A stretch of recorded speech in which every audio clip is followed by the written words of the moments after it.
Jaridar Niya Info na cewa Muhammad Usman na ci gaba da kafewa akan bakansa, wato dai take-taken nan nasa a game da sakamakon zaɓe alamu ne da ke nunin shi ba cikakken ɗan demokuraɗiyya ba ne, kuma baya darasta doka. A fili yana nuna ya yarda da shari'a, amma a zahiri ta ciki na ciki, kamar yadda abin ya bayyana a yayin taron manema labaran da suka kira a ranar 25 ga watan Septambar, shi da lauyansa Maitre Larwana. Jaridar ta ce gaskiyar magana Usman na son yawo da hankalin jama'a ne, domin ba shi da wasu ƙwararan hujjojin da za su gamsar da kotun sai da yawo ta yarda da zargin aikata abubuwa na ba daidai ba a yayin zaɓuɓɓukan da suka gabata. Jaridar L'Eclosion ta ce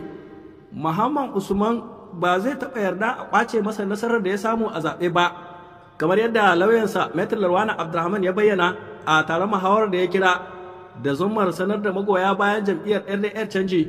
inda aka kwana game da gwagwarmayar da suka kaddamar a gaban kotun sai da yawo dangane da sakamakon zaben da ya gabata. Jaridar ta ce a nasa bangare Muhammad Usman da ke magana a yayin wannan taro ya sanar cewa ba kansa yake yi wa fafutuka ba, abu ne na jama'a.